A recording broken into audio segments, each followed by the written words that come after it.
Hello everybody and welcome back to another episode of the League Encyclopedia. Today's entry isn't actually an entry into League Encyclopedia, it's a special episode and it's going to be a patch breakdown. We're going to talk about patch 1019, the Worlds patch, which makes this episode even more special because it's going to be the first episode of a patch breakdown, but it's also going to be the most important patch of the year. This is going to be the patch we're going to see the World Championship. And so with that in mind, it is a pretty minor patch. However, there is enough in here that I'm excited to break it down, and I'm excited to talk about what I think it'll do to the pro meta as well as the solo queue meta. So stick around and I'm going to talk about both of those things, about ADCs, mid laners, and the lack of jungler changes. They mention in their description for the patch that it's a jungle patch as well, but they interestingly didn't really touch the jungle meta. So let's start with ADCs. Alright, let's talk about ADCs first. So, don't be alarmed by all the crazy numbers on the screen. This is a spreadsheet filled with all of the information about every champion. I've narrowed us down here to ADCs only, and talk about their base AD, attack range, MR, all of that stuff is here. And the reason I pulled this up is because I want to talk about the nerfs and buffs to Aphelios and Lucian first. So if we look over here, we actually see Aphelios' base AD growth went up to 2.4 from 2, and Lucian went down to 2.3 from 2.75. So right off the bat we see that now, after these changes, Aphelios is actually higher than Lucian. But more importantly, we see here, I have this sorted by AD per level. So if we take a look, Aphelios was at 2, so this is the data from 1018. It hasn't been updated to 1019, but we can see obviously from the patch notes what it's going to look like. So Aphelios went to 2.4, which moves him just above Vayne. But Vayne is basically at the same level. So he's gone up a little bit, but he's still in the bottom 5 in terms of relative AD per level. So is this a big change? I personally don't think so. I don't think this is enough of a change to make him pop back up in the pro scene at Worlds. He might be there here and there depending on how heavily the AD pool gets banned. But I don't see it being like a prominent change for Worlds.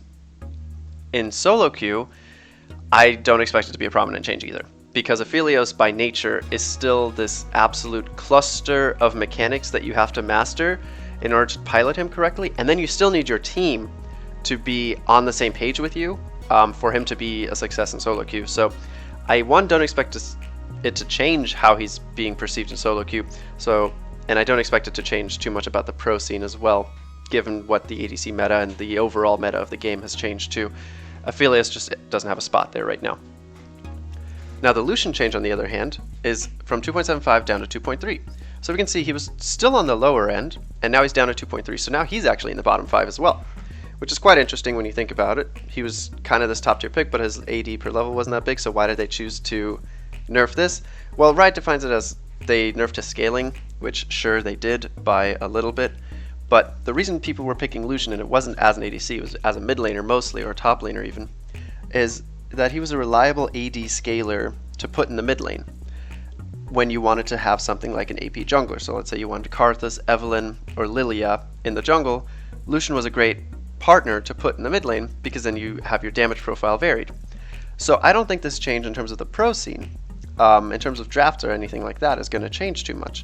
I think Lucian is still a reliable AD scaler to put in the mid lane when you want to pick up Lilia, Karthus, or Evelynn even. In terms of solo queue, this is one of those things that I would call a visibility buff, or visibility, or a placebo nerf, or a placebo buff, in the sense that people are going to look at the patch notes, see that Lucian got nerfed, and maybe play him just a tad bit less. So in terms of visibility and popularity, he might go down just a tad, but in terms of actual win rate, I can't imagine this being super big. He might drop by a tiny bit, but overall I think it's a quite minor nerf to Lucian, especially when you're talking about relative strength. Like, he went from being in the bottom 10 or bottom 8 to being in the bottom 3. Not that big a deal. One thing that is a big deal is our Vayne change here. They upped the AD on her ultimate by 10 per level. Sorry, not 10 per level, but like 10 at each level.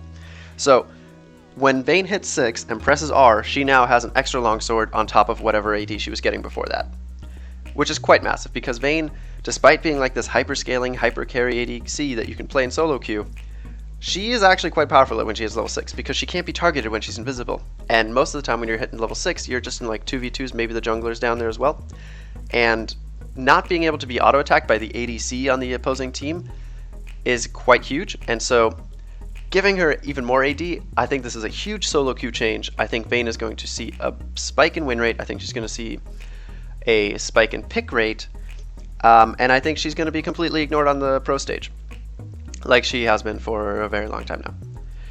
Talking about someone else who's been completely ignored on the pro stage and will continue to be ignored, Sivir. Her bonus movement speed got increased by 5, basically at all stages in the game, but it's on hit. It's her passive. So why Riot is doing this, I don't know. It's a visibility buff, one of those placebo buffs I mentioned a moment ago, where it's like, okay, Sivir got buffed, cool, let me try her out again. So maybe she'll see a slight uptick in play rate and solo queue, but in terms of win rate, I'm just not seeing it. Sivir is by design not quite good right now. She just doesn't have a place in solo queue or pro meta, so increasing her base movements, or no, sorry, her movement speed on hit is just not going to cut it. So I don't expect to see her pro play. I don't expect her to be a menace in solo queue either now. We can just ignore that. Somebody who we absolutely have to talk about though is Caitlyn. Her base AD went down to 62 from 64. Her attack speed growth went down to 3.5 from 4%. Both of these individually, not that important. But if we go and sort this really quickly, why did that work? If we sort this really quickly, there we go. I'm not going to do the base AD because that's actually quite insignificant, but the attack speed per level.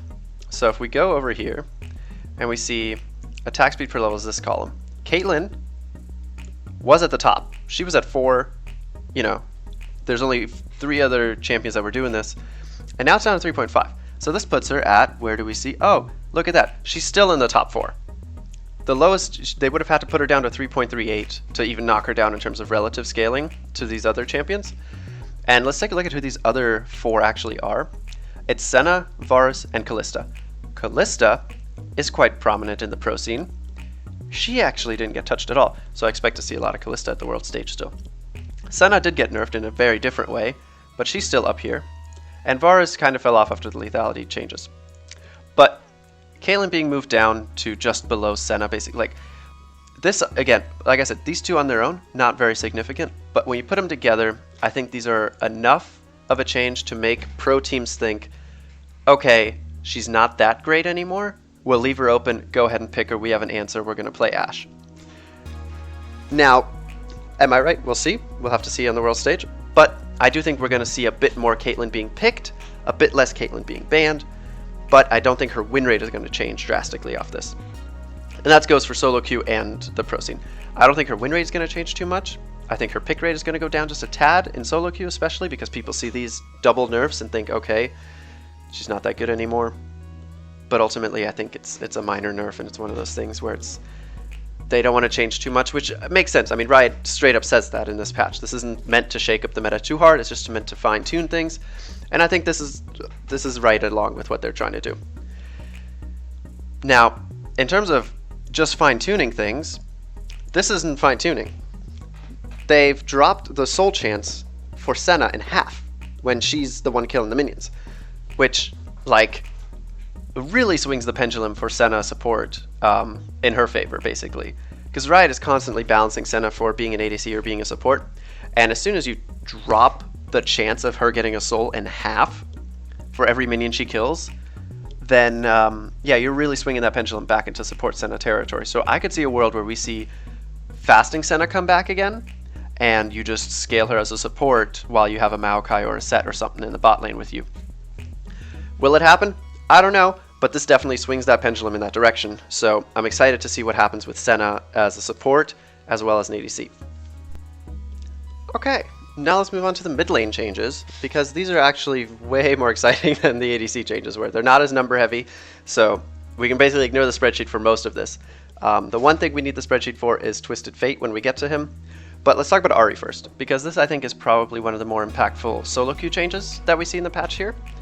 They reduced the cooldown on her W by 1 second. That's kind of like a cool story bro change. But the cost of it, the mana cost of it, going down from 55 to 40, that's 15 mana off, is actually quite massive. Because basically what this does, you have to kind of think in terms of how the lane plays out, what is her role, and what does this ability do. This isn't going to change anything in terms of like you're not going to start maxing W on Ahri, but what it is going to do is it reduces the cost of her W in terms of spamming it out, because it's not like Ahri was ever like W isn't a pivotal ability for Ahri is what I'm trying to say. So what it does though is it allows her to wave clear a bit more effectively without burning through her mana pool. And essentially the goal of a mid laner, of course, in most scenarios is to push and roam, at least in the meta we have right now, and especially for a champion like Ahri. So when you were giving her more access to her W, a tool that can help her push waves faster, she might just have that bump up in terms of being able to roam and being able to win games by playing side pressure.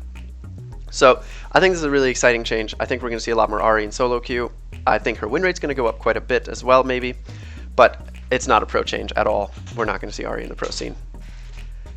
We are going to see a lot of Sylas on the pro scene though, because one, we were already seeing him a ton before all the playoffs and finals and stuff ended, but now we're going to see even more of him, because what they've done is they've changed his ultimate cooldown by nothing at level 6, but levels 11 and 16, it's down by 10 and 20 seconds respectively. And that means at level 16 his ult is a 40-second cooldown. And like I said, we were already seeing a ton of him. So with this in mind, yeah, it's a scaling change, but we're still going to see a ton of Sylas at the world stage. And now when we see him, he's going to be able to hijack ultimates even more. And with so many impactful ultimates being there in the meta right now, like talk about Enchanted Crystal Arrow from Ashe, or an Ornn ultimate, or even a Scion ultimate coming through occasionally with tanks coming back into the top lane, I think we're going to see a ton of Sylas in the pro scene.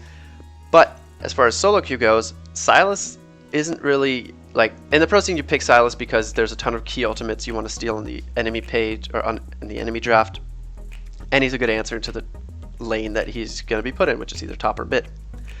However, in terms of solo queue, you pick Sylas because they've constantly changed his identity. It's kind of hard to pinpoint what he counts as right now, but he can be played as quite a bursty assassin mage almost if he gets good target access. But this ultimate cooldown definitely changes that dynamic a little bit more and swings him back into more of a team fighter type of thing, because if he has an ultimate every 40 seconds available to him in a slow, drawn out fight, he can just start burning through cooldowns in the late game. And I think it's going to be an exciting change for solo queue because his win rate is going to go up quite a bit, and I honestly expect him to get nerfed on the next patch. Talking about somebody else who might get nerfed on the next patch, Aurelia. This is probably one of the biggest changes that affects both solo queue and pro play drastically, because the base damage on R went up by nothing at level 6, 25 at level 11, and 50 at level 16. Same for the perimeter damage, being 0 at level 6, 50 at 11, 100 at level 16. So when you put those two together, you're talking about a base or a damage buff of 75 and 150 at levels 11 and level 16 respectively. We're talking big numbers. Like, that isn't a small buff that's just gonna like bump her win rate up. This is an insane amount of buffs that they're giving Aurelia, and I think they really want her to be at the pro stage. Like, she's always been kind of hovered and like there's in a situation where you can pick Aurelia, but with this buff, I would be super surprised if we don't see a ton of Aurelia mid at the World Championship. This is just, these numbers are insane, and I think we're going to see a ton of her, and I think she's going to do well because she is an AD mid laner as well. She builds AD items, so you can partner her up with AP junglers, which is like Lilia, Karthus, and Evelynn I mentioned earlier, is like what the meta's shifting to. And there's a ton of super skilled Aurelia mid laners at the world stage, so just insane. I think we're going to see a ton of her, and I think it's going to be exciting. In terms of solo queue, we see her flexed more into top lane. Or I say flex, we see her in top and mid basically about even, I think. But she's a harder champion to pilot, so at the lower elo you go, the less this means. But in terms of like playing Aurelia, like, you have such a bigger damage profile now. Like, I'm trying not to like sound super like hyperbolic about this because these numbers are really big though, so it's hard not to. Like, even in solo queue, like just pressing your R, your damage just went up by 75% if you've hit level 11. So there's a lot of cases where Aurelia's really rely on their ultimate, especially because it marks targets for her Q. So I think that this is a huge buff, and we're going to see her pick rate skyrocket, and we're going to see her win rate go up as well in solo queue. Okay, enough about fawning over Aurelia buffs. Let's talk about something meaningless, the Akali nerfs. They went 5 base damage off her Q, and her AP ratio got decreased by 0.05. This is one of those visibility buffs that I mentioned, the placebo nerfs. Yes, it's meaningful. It's not nothing, but Akali isn't being picked because her Q damage is so high. She's picked because she has insane mobility, she can go into her Shroud, and she's a safe laner into almost every mid laner that's meta in the pro scene right now. And I don't think any of this changes that. So I'm not surprised if we see Akali still picked a ton at the world stage. I think she might see a dip in play rate in solo queue though. People don't like nerfs. Akali's already hard to play in solo queue. So she might drop off just a bit more than she had already. But again, this is targeted at the pro players, so I don't think it changes anything. Alright, now we get to talk about this one that the spreadsheet is necessary for. So we already have it sorted by movement speed. And if we go over here, we see Twisted Fate. He was at 335. Remember, this is the patch data from 1018. This is 1019 over here. So we see he goes down to 330. And if we look at this, he was 25 out of 35. So he was in, yeah, I mean, okay, he's like with 17. So he's a very average mid laner when it comes to movement speed, his base movement speed. We can actually see that easily if we go to just select the column. Down here, we can see average 335. Like, he was spot on average movement speed mid laner. But now, if we take a look, he actually goes down to 330, which puts him with Ahri and Syndra. Interesting that they would nerf this part of him, because now he's in the bottom 10, basically. You could bottom 8, maybe something like that. He went from being an average mid laner to being below average in terms of base movement speed. And again, this isn't like a huge nerf, but it's just enough that when you combine it with the fact that he got nerfed 2 patches ago, I believe it was, when they nerfed his wild card, or pick a card, cooldown as well. So they're steadily moving Twisted Fate out of the meta. And the interesting thing is that teams are still going to pick him, if we're talking about pro play, because his ability to roam isn't necessarily dependent on movement speed. Like, yeah, this is going to cut down the ability to do that a little bit, but in the end, he uses his ultimate to roam, right? Like, he teleports down once he's in range, so yeah, this will take him a little bit longer to get in range, but I think we're still going to see a bit of Twisted Fate, but we're going to see definitely less of him, because they've definitely nudged him out of the meta, in a way. As far as regular solo queue goes, it's a little bit tough to say, because Twisted Fate is a champion that does require a bit of finesse to pilot, because he is a more auto-attack, more bob and weave style mid laner. So this movement speed is definitely going to make it harder to bob and weave, but I don't think it's a very significant nerf in that sense. He's still, like, the people who want to play Twisted Fate are still going to play him. I don't think his win rate is necessarily going to drop too much. Like, yeah, it'll drop a little bit, because that's what a minor nerf like this will do, but nothing crazy. And then if we want to talk about things that aren't going to really matter at solo queue either, the Azir changes are specifically targeted at pro play. Like, this, there's no doubt about this, because you have to be a damn good Azir player in order to get the triple soldier attack speed in a, like, meaningful way. Like, yeah, it's for wave clear, okay, it's like you can get 3 soldiers easily, but if you're talking about a team fight, you need to set up your soldiers in a good way. That's more of a pro player territory type of thing. So they've reduced the attack speed down by 5% per level, and the triple soldier attack speed down by 5% at every level as well. And that's significant. We're not talking about 0.05 or 0.5% attack speed growth like Caitlyn. This is like straight up 5% down. So the interesting thing about this, though, to me, is that at the world stage, we were already not seeing Azir anymore. Like, the meta, as far as coming into this international tournament, isn't scaling anymore. Over the course of the year, yeah, that was the meta in a lot of regions. But as far as the dominant teams coming into the international stage, you're talking about things like Dom1 Gaming, Top Esports, JDG.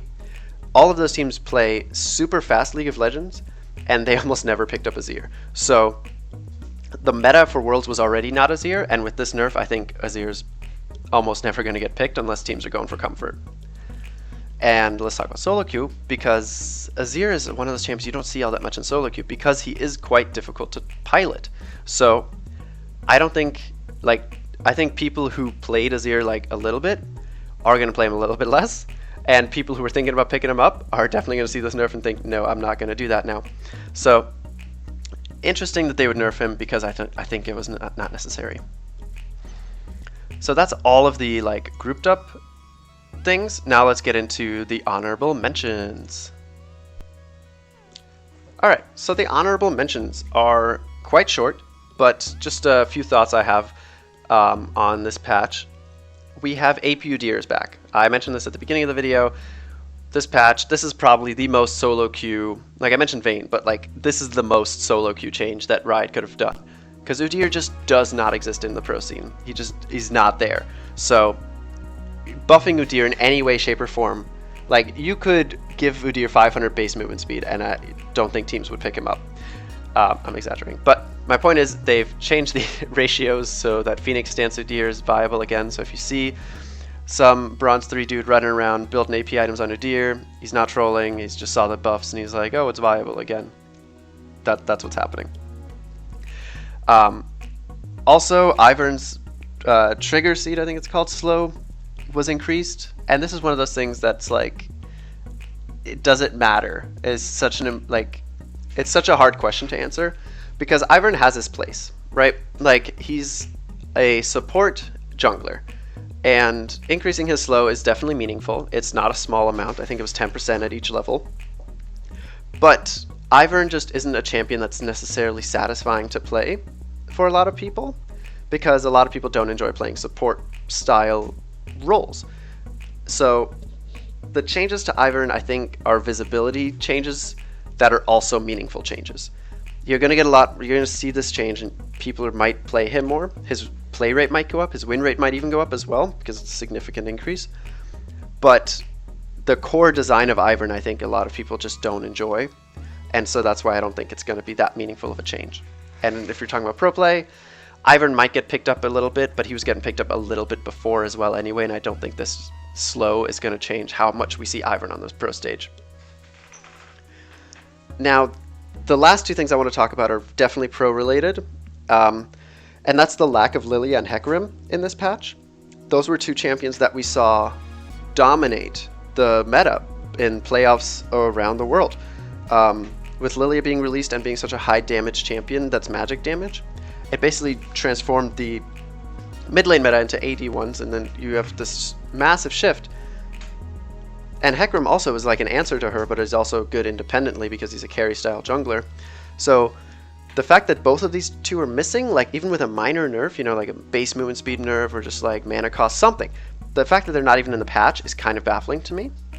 Along with Ashe.